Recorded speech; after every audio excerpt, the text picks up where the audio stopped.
네, 호주 뉴질랜드 목회자를 위한 요한복음 강의 6번째 강의입니다. 이제 4번째 표적에 대해 살펴보겠는데요. 오병이어 사건입니다. 묵상을 할 때 우리가 대조되는 단어나 개념에 주의하면 좋습니다. 2절에 물이라는 표현과 3절에 제자들이 대조를 이룹니다. 제가 1절부터 읽어보겠습니다. 그 후에 예수께서 디베라의 갈릴리 바다 건너편으로 가심에 큰 무리가 따르니 이는 병자들에게 행하시는 표적을 보았음이라라.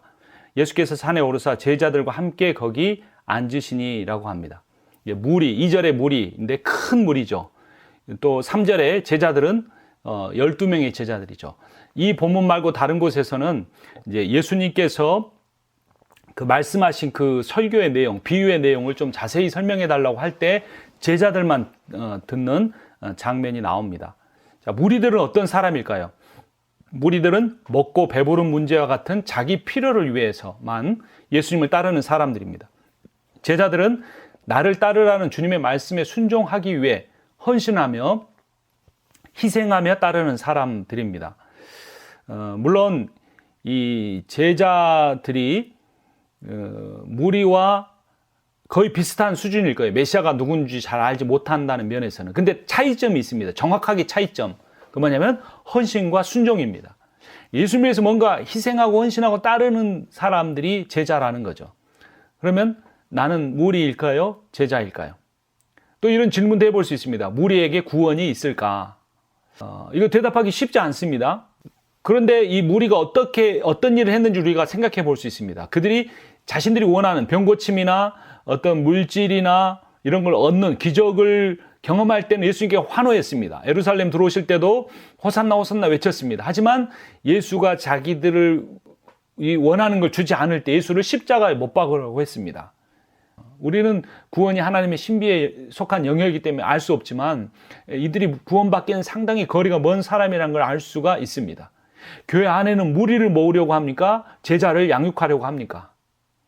이거 매우 중요한 우리의 스스로 목회자들끼리 질문하고 나눌 수 있는 대화입니다. 우리가 숫자에 연연하지 않아야만 제자를 양육할 수 있는데 그것이 가능할까 고민해봐야 합니다.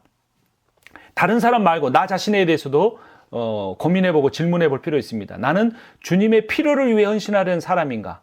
아니면 나의 필요를 채우기 위해 주님을 헌신하게 하려는 사람인가? 라는 겁니다.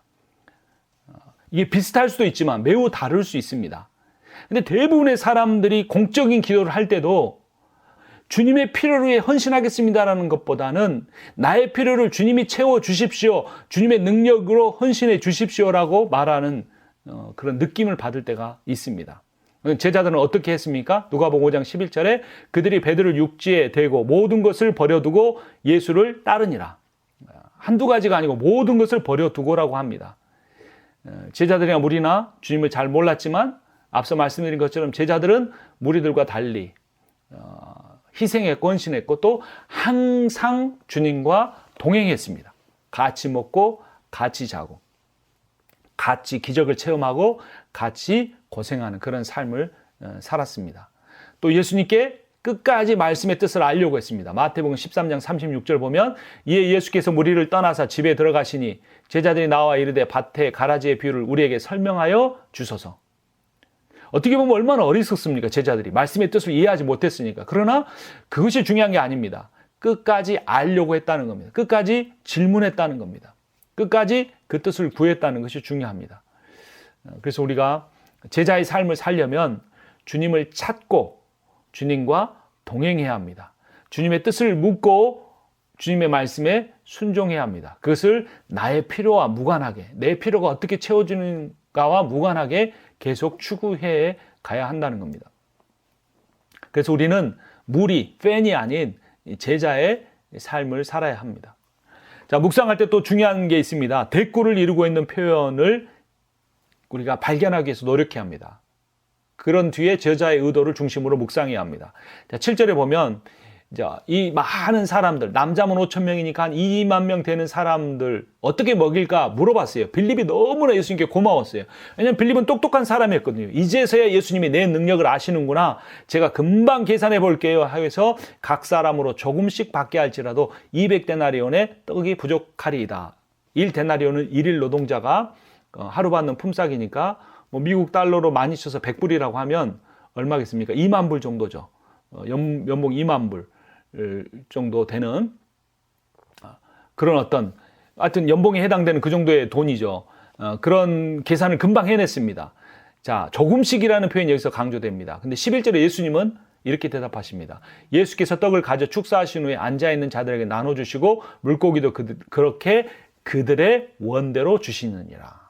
지나칠 수 있는 표현이잖아요. 근데 7절에는 조금씩 받게 한다라고 빌립은 애써서 비용을 줄이려고 했는데 예수님의 능력을 알지 못했던 것이고, 예수님은 그분의 능력을 가지고 많은 사람들이 원하는 만큼 채워주신 거예요. 이게 대꾸를 이루고 대조를 이루고 있습니다.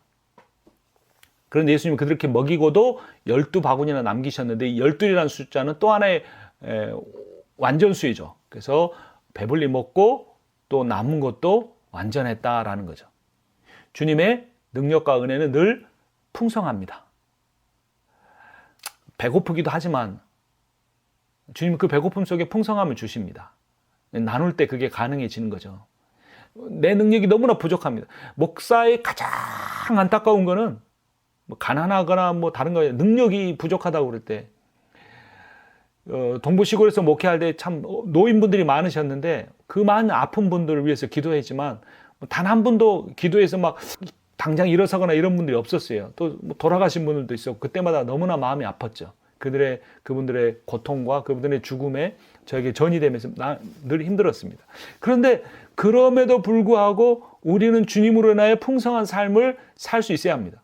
늘 우리가 우리의 인생을 조금씩 받게 할지라도, 이분만 낫게 하면이라, 뭐 이 문제만 해결할지라도 이런 식으로 살지 말고, 우리 주님은 우리에게 원대로 주시기를 원하시는 분이라는 것을 우리가 믿음으로 갖고 살아가야 하고, 그것이 우리 실제 삶에서 당장 실현되지 않을지라도 우리가 그 하나님을 신뢰할 때 우리의 마음만큼은 풍성한 삶을 살 수 있다는 겁니다. 그래서 빌립보서 4장 19절에 보면 나의 하나님이 그리스도 예수 안에서 영광 가운데 그 풍성한 대로 너희 모든 쓸 것을 채우시리라. 풍성한 주님에 대해서 사도 바울이 고백합니다. 자, 무리들이 먹은 음식은 사치스러운 건 아니었어요. 과식하진 않았어요. 하지만 그들이 풍족하게 먹을 수 있었습니다.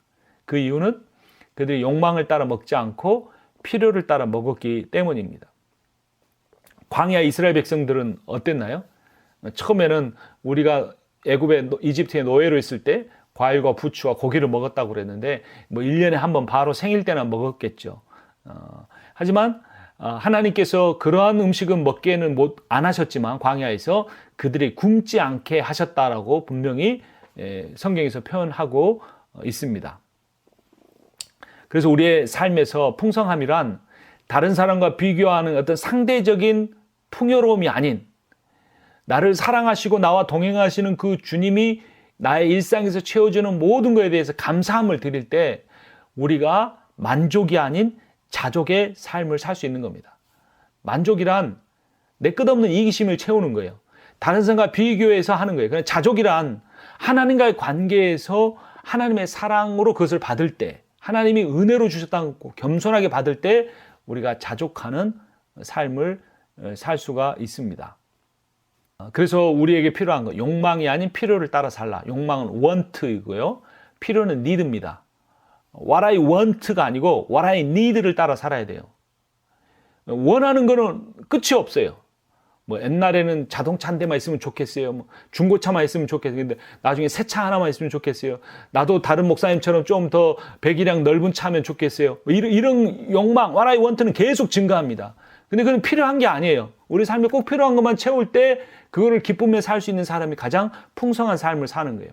그래서 어떤 유명한 철학자가 그런 말을 했습니다. 기독교 철학자가, 인간은 자신의 욕망을 욕망하는 것이 아니라 타인의 욕망을 욕망한다. 사실은 What I want를 추구하는 사람은 정말 자기가 원하는 걸 쫓아서 한다고 착각을 하는데 그게 아니에요. What they want예요. 시대 정신이 원하는 것, 또는 내가 비교의 대상으로 삼고 있는 사람이 갖고 있는 거를 내가 욕망할 뿐이에요. 그러니까 자기 욕망조차도 충족하지 못하고 타인의 욕망, 이 시대 정신의 욕망에 종이 되어 살아가는 거예요. 그 증거가 명품 광고에 그 명품의 디자인이나 명품의 질이나 명품의 어떤 디자인을 강조하지 않습니다. 그 명품 광고에 강조하는 건 딱 하나예요. 그 명품을 메고 나오는 그 명품과 함께 나오는 유명 배우, 멋지게 생긴 남자 배우, 아름답게 생긴 탑 여성 모델이 등장합니다.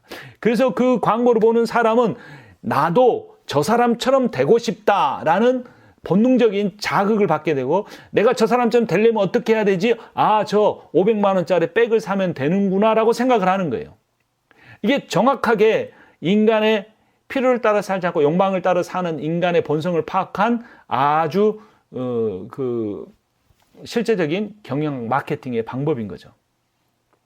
사실 우리가 필요한 것들이 얼마나 많습니까? 과거 한 20년 전하고 비교하면 얼마나 우리는 풍족한 삶을 살고 있습니까? 그런데 어떤 사람도 내가 20년 전보다 훨씬 더 풍성한 삶을 산다고 감사하지 않아요. 왜냐하면 나보다 더 많은 걸 누리는 사람이 있기 때문에. 내가 옛날에 설교를, 하나님 말씀을 정말 떠듬떠듬하고 온고에서 눈을 못 떼고 이렇게 설교를 하다가 지금은 이렇게 좀 더 자유스럽게 해도 그거에 대해서 만족하거나 감사하지 못해요. 왜냐하면 나보다 훨씬 더 설교를 잘하는 어떤 목회자가 있기 때문에, 나보다 훨씬 더 기도를 잘하는 어떤 다른 사모가 있기 때문에, 나보다 훨씬 더 어린이 사역을 잘하는 어떤 내 같은 부교육자, 동료 부교육자가 있기 때문에. 물질적인 것뿐만 아니라 관계적인 것도, 인격적인 것조차도 우리는 타인의 욕망을 욕망하며 살아가는 거예요. 그것을 깨부수신 유일한 분, 자신의 욕망을 따라 살지 않고, 타인의 욕망을 따라서 살지 않고, 심지어 자신의 필요를 따라서 살지도 않고, 오직 하나님이, 자신을 이 땅에 보내신 하나님이 원하시는 뜻을 따라 사신 분, 그분이 바로 예수 그리스도십니다. 그분이 복음이십니다. 그리스도인이란 그리스도를 따라 사는 사람입니다. 그리스도를 믿는 사람이 아니라, 그리스도가 계신 걸 인정해 주는 게 아니라, 그리스도가 창조주고 구원자라는 걸 내가 고백하는 사람이 아니라, 그리스도의 사람이라는 건 그리스도를 따라 사는 사람, 자신의 율법적 행위로 그렇게 살려고 노력하는 것이 아니라 부활하고 승천하신 그 주님이 보내주신 영을 따라 그 영의 능력으로, 권세로 탄식하는 기도에 의해 주님을 따라가는 사는 사람이 바로 그리스도인입니다. 그것이 참 믿음입니다. 자, 또한 우리가 성경을 볼 때 배경 지식을 공부하면서 묵상하면 좋습니다. 자, 여기 이제 제자들이 데리고 옵니다. 9절, 여기 한 아이가 있어 보리떡 5개와 물고기 2마리를 가지고 있나이다. 그러나 그것이 많은 사람에게 얼마나 되겠사옵나이까. 오병이어라는 유명한 표현이죠. 이 보리빵 5개, 소금 절인 생선은 당시 종이나 가난한 청년의 식사였습니다. 일반 노동자 8달 분인 임금인 200데나리온과도 이제 대조가 되죠. 그보다 훨씬 더 못한 내용입니다.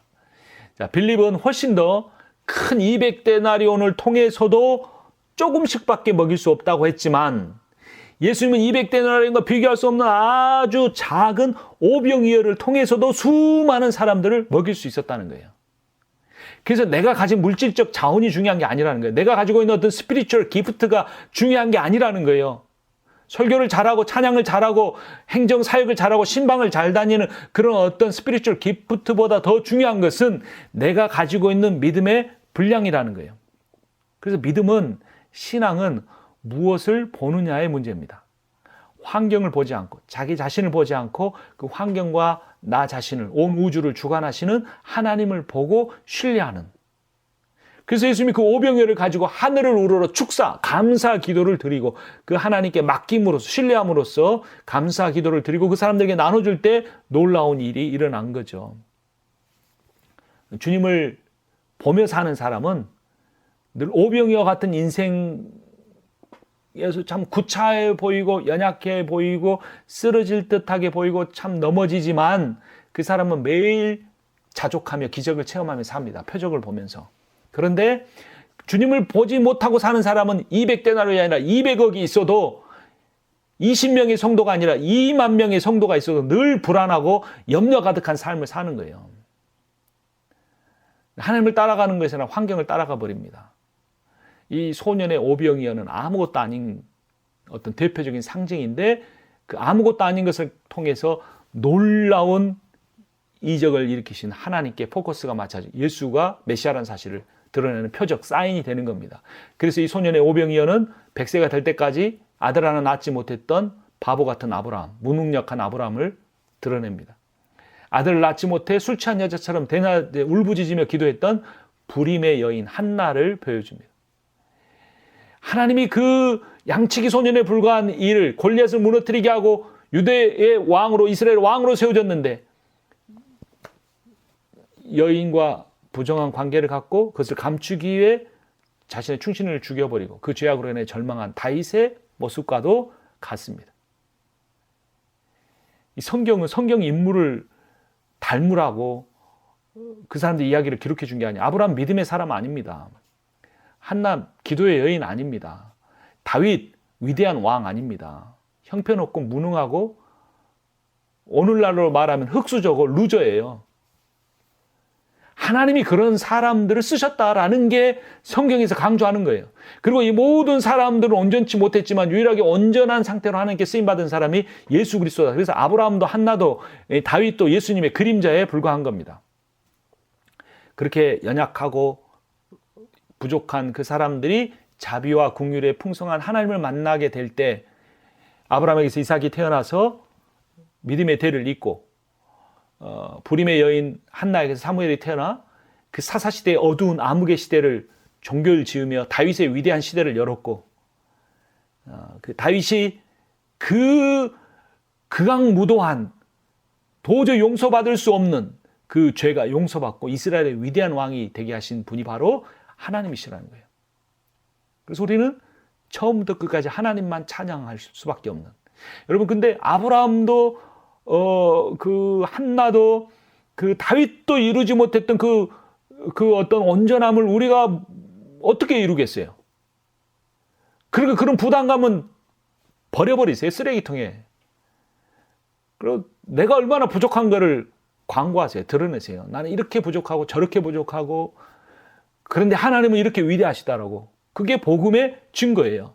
왜 나는 이것밖에 안 되지? 이런 재능밖에 없지라고 위축되는 거는 그거는 겸손이 아니고 성경의 내용과 위배되고 성령의 인도하심을 따르지 않는 삶인 거예요. 우리는 연약함을 자랑하고 부족함을 드러내면서 하나님의 전능하신 거, 하나님의 놀라운 은혜를 찬양해 가면 하나님이 우리의 인생에 아브라함에게 이삭을 주신 것처럼 믿음의 자녀를 주시고 하나님께서 우리에게 맡겨주신 양들을 먹여갈 수 있는 은혜와 능력을 때를 따라 부어주실 겁니다.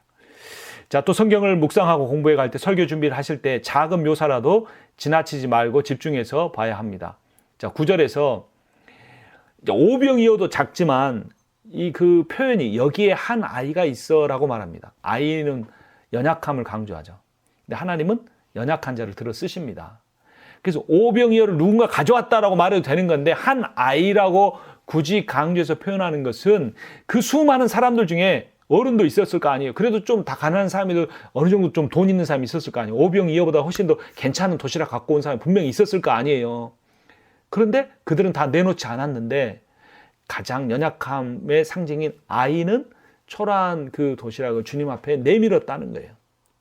그래서 하나님은 많이 가졌지만 하나님 앞에 자신을 내놓지 않은 사람보다 가진 것이 정말로 없지만 자신을 주님 앞에 나 같은 사람도 쓰임받을 수 있습니까? 라고 내놓는 그 사람을 들어서 쓰십니다. 그 사람이 가지고 있는 것을 쓰셔요. 그러면 더 하나님 영광을 받으시는 거예요. 열왕기상 3장 7절에 보면 나의 하나님 여호와여 주께서 종의 아버지 다윗을 대신하여 왕이 되게 하셨사오나 종은 작은 아이라 출입할 줄을 알지 못하다고 했습니다. 솔로몬이 자신을 겸손하게 말합니다.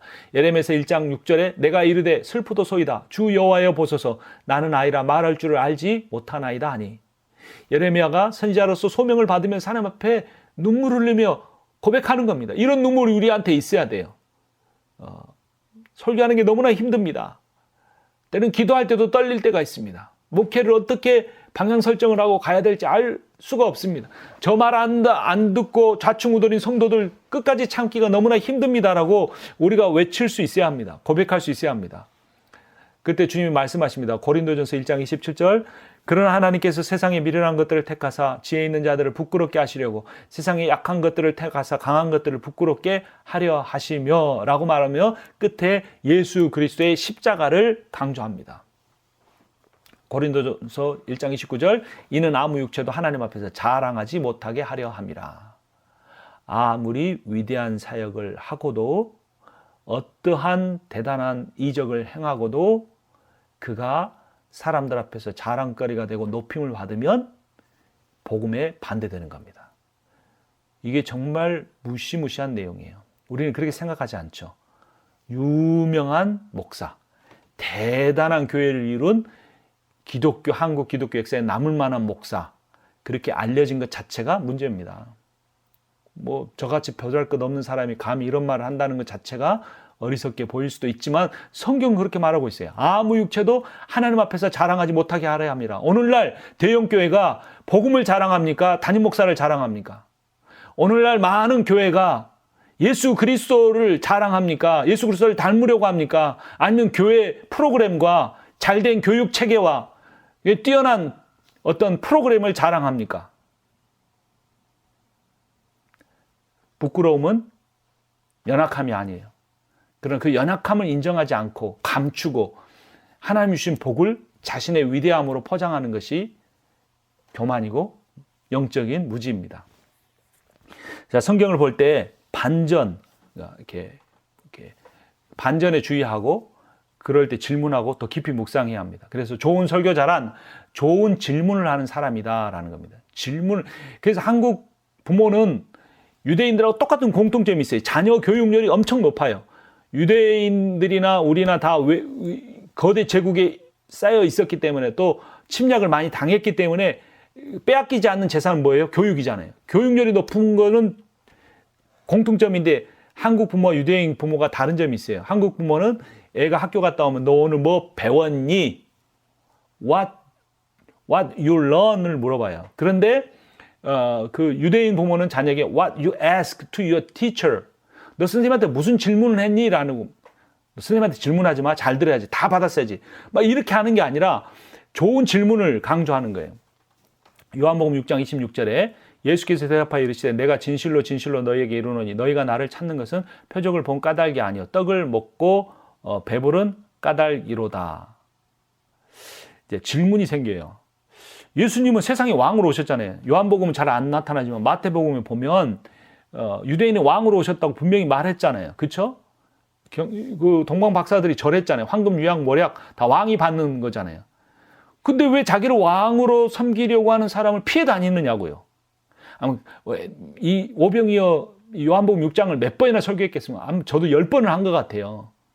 근데 다 습관적으로 보고 막 그러지 말고 생각을 하고 질문을 해보라는 거. 왜 예수님은 왕이 되려고 하는 사람을 피하고 다니셨을까? 그렇죠? 그 이유가 뭡니까? 앞에서 있었던 오병이의 표적을 통해 이 사람들이 원한 것이 무엇이었느냐라는 거예요. 그렇게 질문을 이제 했으니까 답이 나오는 거죠. 군중들이 먹고 배부르게 하는 그런 어떤 다윗적인 정치적인 메시아, 구원자를 원했던 거죠. 그랬기 때문에 나중에 예수님을 십자가에 못 박으러 한 거예요. 예수님이 자꾸 예루살렘 가면 십자가 못 박혀 죽겠다고 실제로 잡혔잖아요. 저런 무능한 사람이 다윗과 같은 위대한 메시아가 될 수 없어 라고 말하고 이 죄와 사망의 권세로 군림하는 사단의 세력을 이기는 메시아 따위는 우리에게 필요 없어. 잘 먹고 잘 살고 건강하고 부유한 나라를 만들어주는 메시아가 필요해. 사람이요 이상합니다. 크리스천들이 개인적으로 이기적이면요 부끄러워해요. 속으로는 이기적이어도 그거 표현하고 대놓고 기도하면 저 사람 믿음 없다고 그래. 근데 국가적이 되면 얼마나 이기적이 되는지 몰라요. 그걸 대단한 믿음으로 생각합니다. 우리나라 잘 살게 해주십시오. 우리나라 부강하게 해주십시오. 이렇게 기도하는 거예요. 예수님 당시에 정치적인 메시아를 원했던 유대인들과 다를 게 뭐가 있느냐고요. 그러면 예수님 믿지 않는 무슬림들만 있는 나라는 가난해져야 됩니까? 뭐 그렇다고 해서 미국이나 한국이 기독교적인 국가도 아니지만 하나님은 우리가 무조건 예수 우리 왕이여 찬양한다고 좋아하시는 게 아닙니다. 어떤 이유로 왕으로 세우려고 하느냐가 더 중요한 거예요. 예수님은 하나님은 무조건 우리의 예배를 받으시는 게 아니에요. 화려한 예배당, 수천 명의 성도, 수백 명의 찬양대가 서고 수십억의 헌금이 바쳐져도 하나님이 그것을 받지 않으실 수가 있어요. 예수님이 이 무리를 떠나서 가버리신 것처럼 하나님이 이미 떠나시는 교회가 있을 수 있어요. 뭐 때문에? 교회 안에 금송아지가 있을 때 그러는 거예요. 권력이라는 금송아지가 있습니다. 마태복음 20장 21절 예수께서 이르시되 무엇을 원하느냐 이르되 나의 이 두 아들을 주의 나라에서 하나는 주의 우편에 하나는 주의 좌편에 앉게 명하소서. 그래가지고 막 싸우는 거죠. 그래서 이모가 그 야고보와 요한을 세우려고 했기 때문에 넘버 2가 누가 되느냐 가지고 했기 때문에 친척관계 아닌 제자들이 분노했잖아요. 근데 이 이야기가 요한복음에서는 예수님이 성만찬 한 뒤에도 또 이 이야기가 나오더라고요. 예수님이 곧 죽겠다고 말하고 내가 너희의 발을 씻긴 점 서로 발을 씻어라 서로 사랑하라고 했는데 그때도 그랬어요. 그만큼 권력은 인간 안에 가지고 있는 뿌리 깊은 원죄의 본질이에요. 지배하고 싶어하는 거. 또 금송아지는 물량입니다. 숫자, 규모. 미가서 6장 7절 여호와께서 천천의 순양이나 만만의 강물 같은 기름을 기뻐하실까? 내 허물을 위하여 내 맏아들을 내 영혼의 죄로 말미암아 내 몸에 열매를 드릴까? 필요 없다 그랬어요. 그리고 인자를 사랑하는 mercy, love your mercy. 그러면서 함께 하나님과 겸손히 동행하는 게 아니냐라고 말씀하셨어요. 또 이사야서 1장 11절 여호와께서 말씀하시되 너희의 무수한 재물이 내게 무엇이 유익하뇨 나는 순양의 번제와 살찐 짐승의 기름에 배불렀고 나는 수송아지나 어린 양이나 순염소의 피를 기뻐하지 아니하노라. 재물 필요 없다. 헌금 소용없다. 대단한 화려한 성전 필요 없다라는 겁니다. 하나님은 연약한 피조물이 왕이라고 선포하지 않아도 이미 왕이세요. 우리가 사용할 수 있는 모든 문학적 표현을 수십 년 동안 외쳐도 그거보다 더 위대한 이미 왕이세요. 그러므로 하나님을 굳이 억지 왕으로 세우려고 하지 말라는 거예요.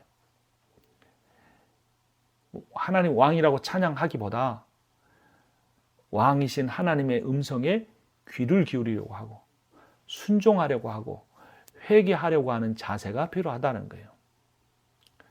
그럼 하나님이 떠나신 교회, 우리가 영광 받으시라고 하는 하나님은 누구신가? 혹시 우리가 만들어낸, 조작해낸 허수아비 하나님은 아닌가? 여러분 그 지옥이라는 영화를 꼭 봐보십시오. 그 영화는 굉장히 기독교의 교리를 잘못 이해한 겁니다. 복음이 뭔지 몰라요. 그러니까 그 사람들이 말하고자 하는 건 복음 자체가 아니라 그 복음을 소유했다고 말하는 교회와 사이비 종교의 그 사회적 현상이 무엇인가를 보여주려고 하고 있어요. 근데 그거에 다 쓰레기 같은 영화라고 할지라도 거기에 1% 아니 0.0001%라도 우리가 배울 게 있어요. 구약 시대 때 성전에서 하나님께 제사하면서 우상을 세워놨어요. 예수 모셨을 때 바리새인과 서기관과 대제사장들이 하나가 되어 예수님을 십자가에 못 박았어요. 그럼 구약 시대와 예수님 시대는 그랬는데 오늘날 이 시대에는 교회가 온전히 깨끗할까요? 그것은 넌센스죠. 우리 교회는 그렇지 않다라는 게 아니고 저희가 가장 그런 가능성이 많은 사람입니다. 말씀을 전할 때는 순수한 척, 하나님 말씀 그대로 열성을 가지고 전하지만 실제 제 개인의 삶에서는 여전히 욕심에 흔들리고 두려움에 떨고 후회에 붙잡혀 살아가는 연약한 인간에 불과해요. 그래서 우리는 끊임없이 성경을 읽어야 되는 거예요. 끊임없이 자기 부인하는 기도를 해야 되는 거예요. 오늘 내가 성령이 충만했다 할지라도 내일 아침에 다시 가룟 유다처럼 예수님을 팔아 넘기거나 시몬 베드로처럼 예수님을 모른다고 부인할 수 있는 게 인간이에요. 저예요. 자, 성경을 묵상하거나 설교 준비할 때 이야기, 내러티브의 사건 다음에 나오는 강화, 설교에서 주제를 찾아낼 수 있어야 합니다. 이어지는 오병이의 사건에 이어지는 26절 말씀. 예수께서 대답하여 이르시되 내가 진실로 진실로 너에게 이르노니 너희가 나를 찾는 것은 표적을 본 까닭이 아니요 떡을 먹고 배부른 까닭이로다. 예수님이 왜 자신을 왕으로 섬기려고 했던 사람을 떠나셨는가가 여기에 나왔어요. 너희는 나를 왕이라 부르지만 너희가 나를 왕으로 부르는 이유는 떡 계속 먹고 배부르려고 하는 거지. 너희가 이렇게 교회를 이루고 예배하고 막 이런 거 너희들이 잘 되려고 하는 것이지. 그래서 예수님께서 그 자신을 따르고 자신을 왕으로 삼으려고 하는 사람들을 떠난 그들을 어떻게 보면 버린 그 이유를 6절에서 설명을 했고 27절에서 그럼 어떻게 해야 됩니까? 라고 묻는 질문이 있을 수 있죠. 거기에 답하십니다. 썩을 양식을 위하여 일하지 말고 영생하도록 있는 양식을 위하여 하라. 이 양식은 인자가 너희에게 주리니 인자는 아버지 하나님께서 인치신 자니라 라고 말합니다. 그래서 놀랍게도 오병이어의 사건은 이 배고픈 사람들을 먹이신 사건인 동시에 요한복음이 생략해버린 십자가에 못 박히시기 전날 제자들에게 마지막으로 베푼 최후의 만찬, 그 성만찬의 이야기로 연결이 됩니다. 그래서 이 오병이어 사건 이후에 바로 연결된 예수님의 설교의 주제가 떡인 겁니다. 유대인들은 육신을 배부르게 해줄 떡 때문에 예수님을 왕으로 삼으려고 했는데 예수께서는 자신이 영생의 떡이다. 그래서 이 나를 십자가에 매달고 내 십자가에 죽은 나를 믿고 따르는 이들은 내 몸을 먹고 마심으로 영생을 얻게 될 것이다. 그러니까 하나님의 생명으로 아프지 않고 가난하지 않고 다툼이 없는 온전한 사랑의 연합의 교제가 이루어지는 삶을 살게 될 것이라고 가르쳐 준 겁니다. 유대인들이 원했던 건 뭘까요? 32절에 보면 예수께서 이르시되 내가 진실로 진실로 너희에게 이르노니 모세가 너희에게 하늘로부터 떡을 준 것이 아니라 내 아버지께서 너희에게 하늘로부터 참 떡을 주시나니. 그러니까 모세 때의 광야에서 먹었던 그런 떡 공급받은 것처럼 자기들도 그렇게 먹기를 원했는데 사실 그것도 모세가 준 것이 아니고 하나님께서 주신 것이다 라는 걸 예수님께서 정정하신 내용입니다. 그래서 31절에 보면 기록된 바 하늘에서 그들에게 떡을 주어 먹게 하였다과 같이 우리 조상들은 광야에서 만나를 먹었나이다. 우리도 먹게 해주십시오. 당신도 그렇게 할 수 있다면 그것이 당신이 모세와 같은 위대한 선지자요 다윗과 같은 위대한 왕이라는 표적이 될 것입니다 라고 하는 겁니다. 그래서 여전히 그들은 구원에 관심이 없어요. 먹고 마시는 일에 관심이 있었던 겁니다. 그래서 종교란 하나님의 능력을 통해 사람의 필요를 채우는 것이고 복음은 사람의 순종을 통해 하나님의 계획을 이루는 겁니다. 물론 우리가 필요한 거 하나님께 구해야 돼요. 먹는 거, 마시는 거, 자는 거, 아이들의 학비, 교회의 어떤 운영에 필요한 그런 물질들을 위해서 기도해야 되지만 그것이 본질이 아니라는 겁니다. 그것은 수단이에요. 수단은 없을 수도 있고 부족할 수도 있고 지체될 수도 있어요. 그러나 목적은 사람의 순종을 통해 하나님의 계획을 이루어야 되는 건데 그것이 그 주객이 전도되어 버린 이 시대가 될 수도 있다는 거예요. 그래서 우리는 육신의 죽음이라는 안타까운 현실 속에 살아가지만 그 죽음 너머에 있는 정말 우리가 두려워야 될 하나님의 심판, 우리가 이 세상에 잘 먹고 잘 사는 것도 중요하지만 그거보다 그 너머에 있는 그거보다 더 좋은 구원을 바라보며 살아야 하는 것입니다. 그래서 모세를 통해 육신을 위한 만나가 내려왔듯이 예수 그리스도를 통해 영생의 만나인 예수 그리스도가 이 땅에 내려오셨습니다. 49절부터 51절까지 읽어보면 너희 조상들은 광야에서 만나를 먹었어도 죽었거니와 이는 하늘에서 내려온 떡이니 사람으로 하여금 먹고 죽지 아니하게 하는 것이니라. 나는 하늘에서 내려온 살아있는 떡이니 사람이 이 떡을 먹으면 영생하리라. 내가 줄 떡은 곧 세상의 생명을 위한 내 살이니라 하시니라. 그래서 영생이란 앞서 말씀드린 것처럼 안 죽고 영원히 사는 이터널 라이프가 아니라 예수 생명으로 사는 godly life라는 겁니다.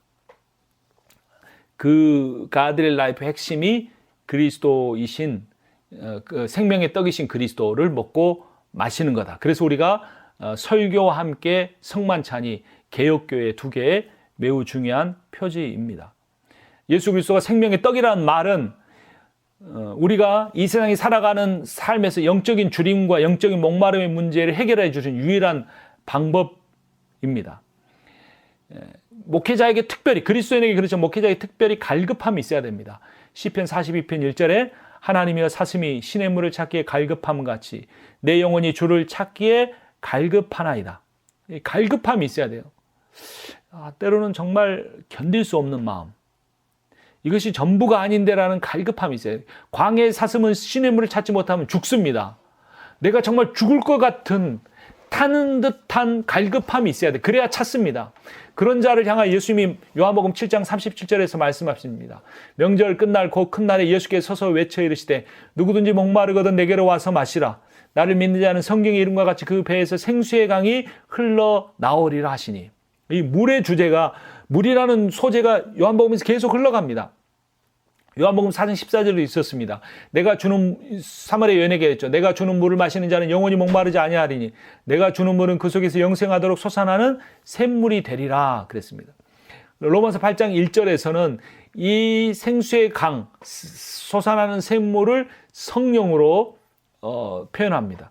그러므로 이제 그리스도 예수 안에 있는 자에게는 결코 정죄함이 없나니 이는 그리스도 예수 안에 있는 생명의 성령의 법이 죄와 사망의 법에서 너를 해방하였습니다.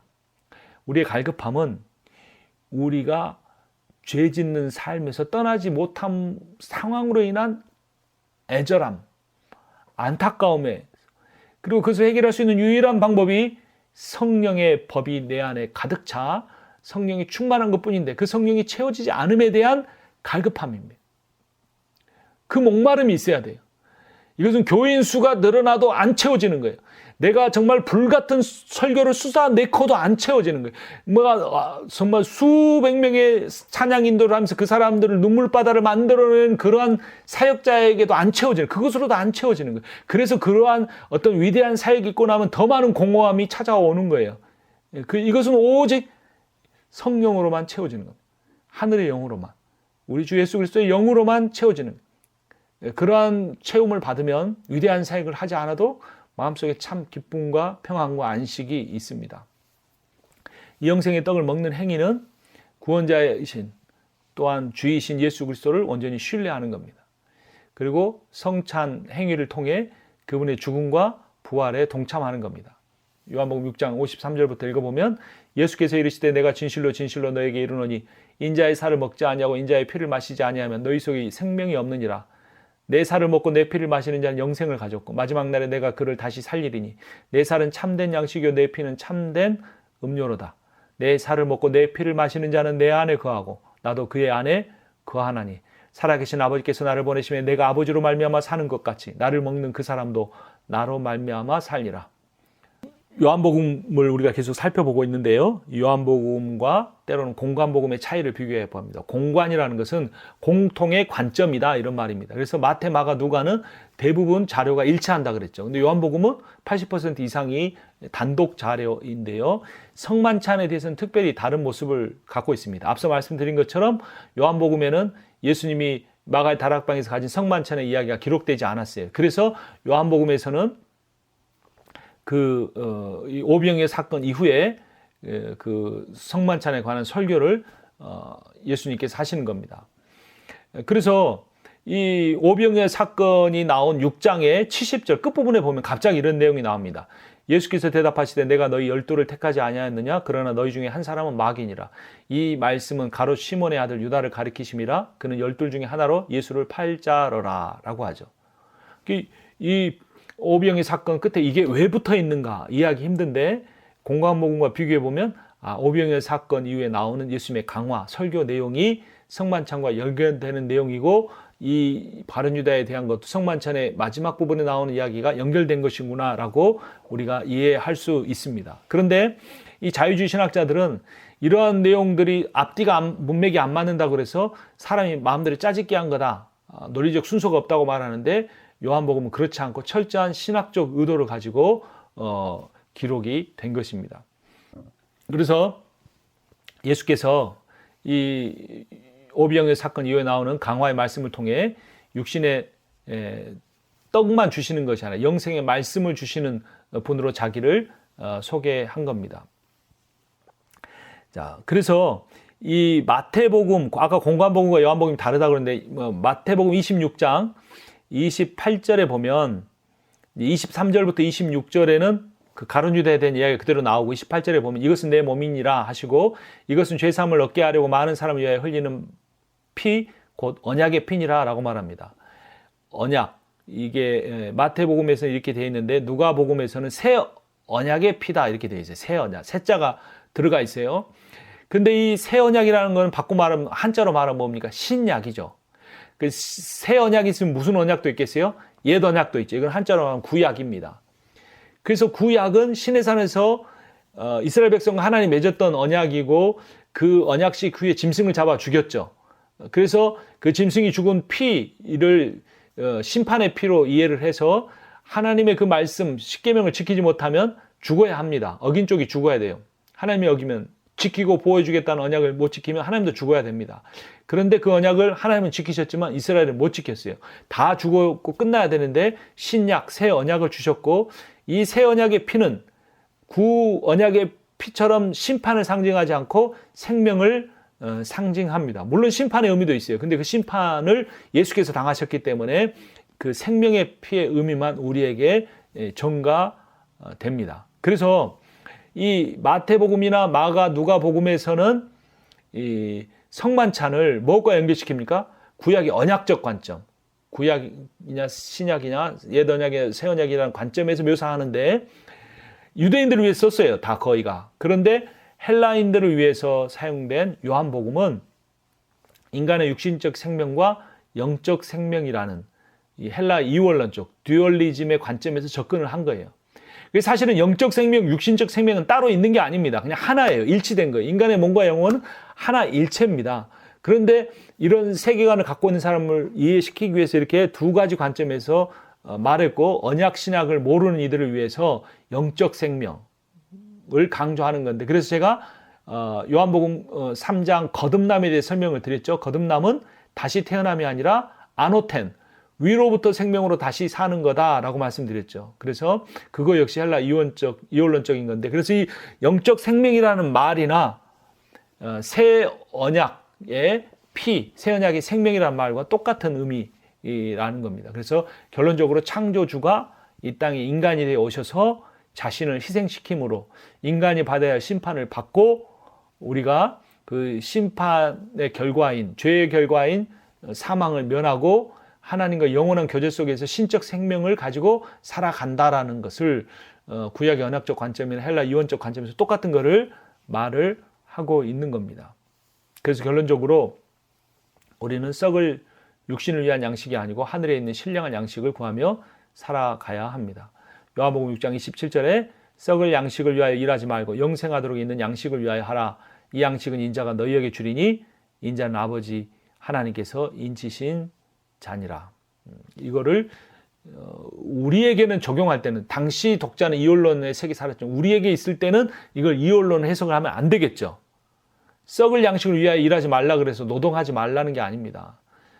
땀 흘려서 노동하면서 일하는 것은 창세기에 아담에게 하신 명령이었기 때문에 그것은 우리가 열심히 일하면 살아가야 되고 그런 상황 속에서 그 모든 것을 주시는 분이 하나님이시고 우리가 양식을 먹어도 결국은 죽지만 영원한 생명을 주신다는 관점까지 가지고 땀 흘려 일하며 살고 예수 그리스도 안에 살아가라. 이 두 가지는 하나인 겁니다.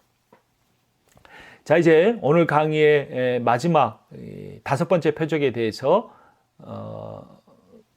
다섯 번째 표적이 아니라 죄송합니다. 일곱 번째 표적에 대해서 말씀드리겠습니다. 이 다섯 번째와 여섯 번째는 그 자리에 놔두시면 됩니다. 다섯 번째와 여섯 번째 표적은 이제 생략을 하고 이제 일곱 번째 표적에 대해서만 말씀을 드리는데 일곱 번째 표적은 요한복음 11장에 죽은 나사로를 살리시는 내용입니다. 이 나사로 사건은 일곱 개의 표적 중에 마지막이라는 점에서 중요하지만 굉장히 신학적으로도 매우 중요한 내용입니다. 공관복음에는 나사로가 살아난 내용이 기록되지 않았어요. 요한복음에만 기록이 됐어요. 그리고 이것은 일곱 개의 표적 중에 유일하게 예수의 예언적 표현이에요. 예수님 자신의 미래에 대해서 예언한 것이기도 하다는 겁니다. 그래서 그렇기 때문에 이 표적 중에 예수님의 강화 내용 25절과 26절을 보면 예수께서 이르시되 나는 부활이요 생명이니 나를 믿는 자는 죽어도 살겠고 무릇 살아서 나를 믿는 자는 영원히 죽지 아니하리니 내가 이것을 믿느냐. 여기서 I am the resurrection and the life 그랬죠.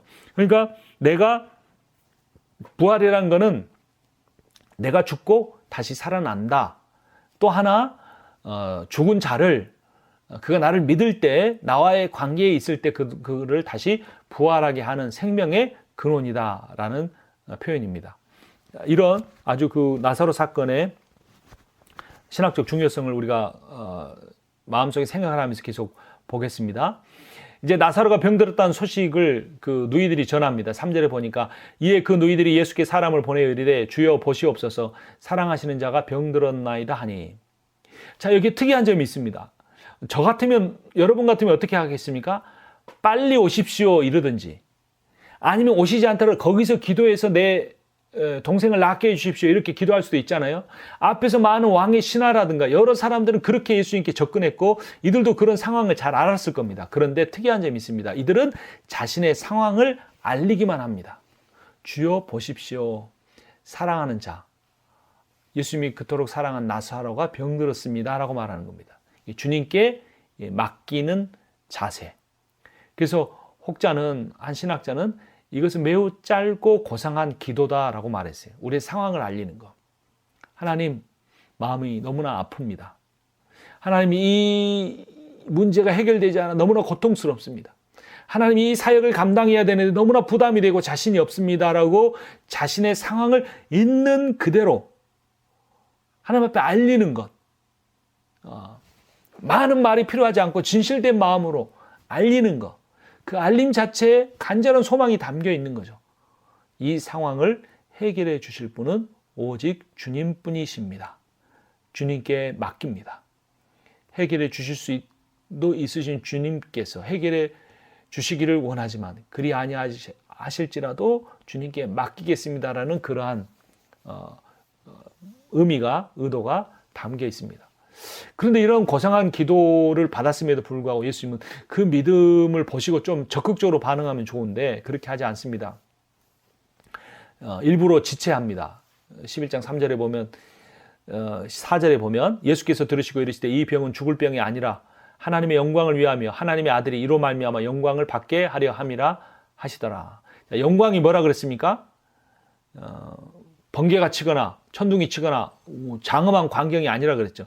그 존재를 그 존재답게 드러내는 거예요. 그러니까 하나님의 아들이 이로 말미암아 영광을 받는다는 건 뭐겠습니까? 하나님의 아들의 본질이 드러나는 거예요. 그분이 창조자고 구원자다, 부활이요 생명이다라는 그 진리를 드러낼 수 있는, 그분의 존재의 그 영광을 드러낼 수 있다라는 거예요. 그리고 5절에 예수께서 본래 마르다와 그 동생 나사로를 사랑하시더니 나사로가 병들었다함을 들으시고 그 계시던 곳에 이틀을 더 유하시고라고 합니다. 사랑한다는 것과 병든 자를 찾아가지 않는 모습은 반대죠. 이 반대되는 것을 이렇게 대꾸를 시키고 있어요. 때로는 우리가 신앙생활하면서 신앙의 역설을 경험하게 됩니다. 하나님 나를 사랑하신 게 분명한데 기도의 응답을 받지 못하는 겁니다. 문제가 해결되지 않은 상태로 살아가고 있는 것입니다. 우리가 그것을 인과관계로 연결시키지 않아야 돼요. 우리가 건강하게 살거나 건강하게 살지 못하는 것이 중요한 게 아니라는 겁니다. 목회를 사람들이 보기에 잘하거나 못하게 보이는 것이 중요한 게 아니라는 겁니다. 어떠한 상황에 있어든지 주님께 맡기고 있는가, 주님의 은혜를, 영광을 드러내려고 하느냐, 이것이 중요한 겁니다. 그래서 그러면 어떤 목적이 구체적으로 있는가, 신앙의 본질을 깨닫게 하려는 겁니다. 첫 번째는 죽음이라는 것이 두려워할 대상이 아니라는 겁니다. 왜냐하면 예수께서 극복하시기 때문에. 그래서 소멸이 아니라 잠깐 잠드는 것이다. 11장 11절을 보면 이 말씀을 하신 후에 또 이르시되 우리 친구 나사로가 잠들었도다. 그러나 내가 깨우러 가노라 라고 말합니다. 사람이 죽으면 천국과 지옥으로 가는 게 아니죠. 낙원과 음부로 갑니다. 성경이 분명히 그렇게 돼 있어요. 천국이라는 단어 마태복음에서만 사용됐는데요. 마태복음은 천국이 테우 바실레이아입니다. 그러니까 하나님의 왕국이에요. 그런데 하나님의 나라라는 거죠. 그런데 이 사람들이 하나님이라는 단어를 쓸 수가 없었어요. 그래서 하나님이 계신다고 생각하는 신학적 장소인 하늘이라는 단어를 썼습니다. 그래서 하늘의 나라라고 표현을 한 겁니다.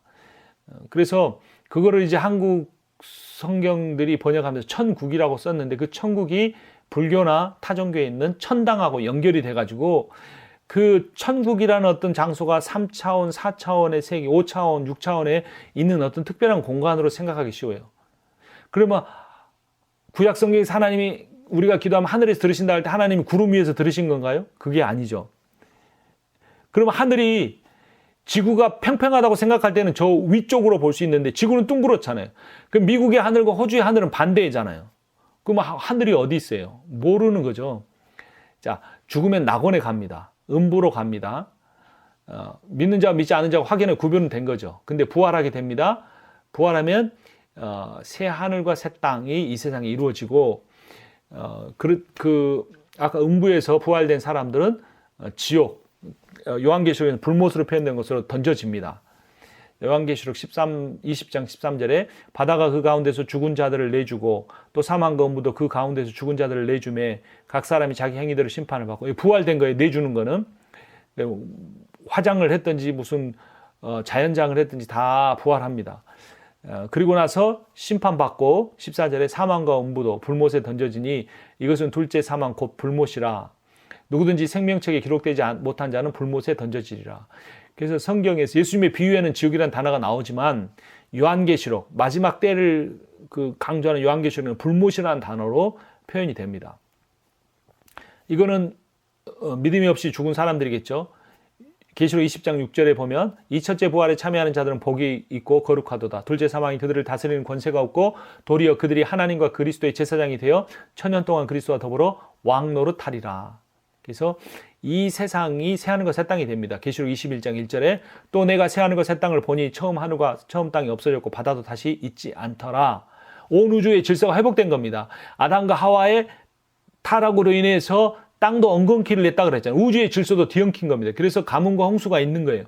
자, 2절에 또 내가 보매 거룩한 성 새 예루살렘이 하나님께로부터 하늘에서 내려오니 그 준비한 것이 신부가 남편을 위하여 단장한 것 같더라. 내가 들으니 보좌에서 큰 음성이 나서 이르되 보라 하나님의 장막이 사람들과 함께 있으며 하나님이 그들과 함께 계시리니 그들은 하나님의 백성이 되고 하나님은 친히 그들과 함께 계셔서 모든 눈물을 그 눈에서 닦아주시니 다시는 사망이 없고 애통하는 것이나 곡하는 것이나 아픈 것이 다시 있지 아니하리니 처음 것들이 다 지나갔음이러라 라고 합니다.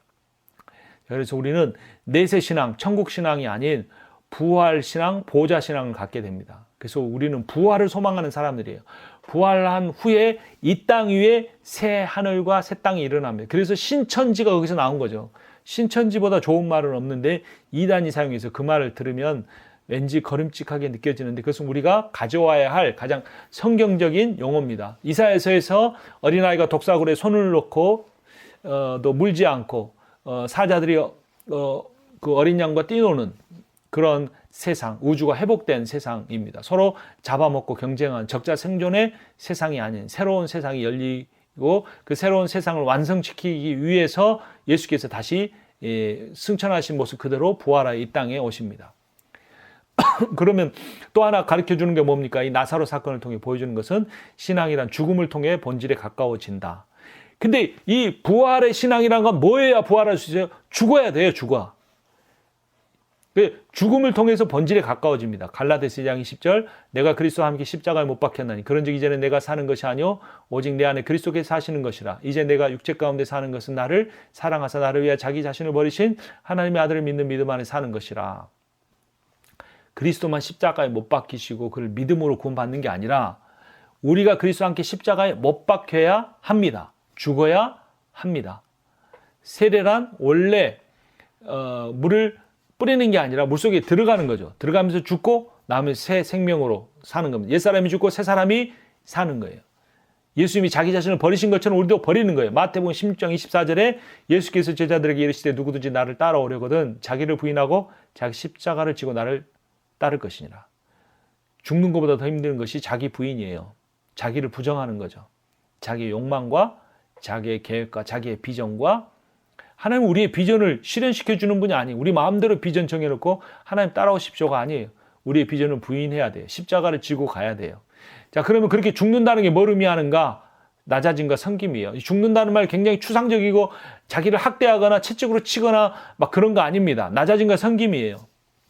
마가복음 10장 너희가 나를 선생이라 또는 주라 하니 너희 말이 옳도다. 내가 그러하다. 내가 주와 또는 선생이 되어 너희 발을 씻었으니 너희도 서로 발을 씻어주는 것이 옳으니라. 내가 너희 행한 것 같이 너희도 행하게 하려 본을 보였노라.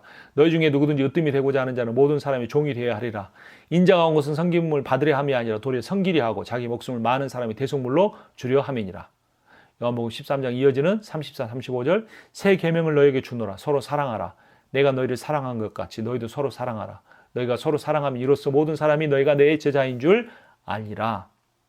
이것은 예수님이 죽기 전에 마지막 유언적 설교 가장 중요한 내용입니다. 다른 사람을 사랑하는 것이 죽기보다 힘든 일입니다. 자기 부인이란 사랑하는 것이요 나 자저 상대의 발을 씻어주는 겁니다. 그래서 예수님은 그런 사랑하는 사람에게 권한을 주십니다. 사랑하는 이가 죽을 병에 걸렸다는 사실을 알고 이틀을 더 유하시고 가서 죽은 후에 찾아가신 그 주님, 사랑하는 자의 권한을 주십니다. 요한복음의 마지막 부록에 해당되는 21장 17절.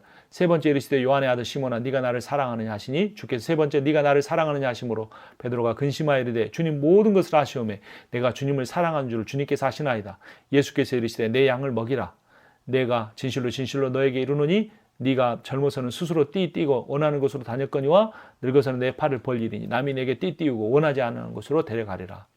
나중에 전승에 하면 로마에 대규모 핍박이 있었을 때 베드로가 그 로마에서 빠져나오는데 예수님을 만났습니다. 예수님 어디 가십니까? 네가 거기서 나를 위하여 복음을 전하지 않고 피하여 가니 내가 다시 죽기 위해 가노라. 베드로가 회개하고 다시 로마로 들어가 십자가에 거꾸로 매달려 죽었다고 합니다.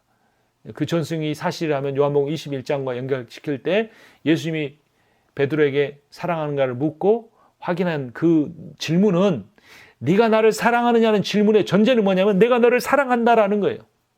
내가 너를 목숨보다 더 귀하게 여긴 세상 모든 것보다 너를 더 사랑한다는 그 고백이 이 질문에 담겨 있는 겁니다. 그리고 그렇게 사랑하는 베드로에게 십자가에 거꾸로 매달려 순교하라는 사명을 주시는 겁니다.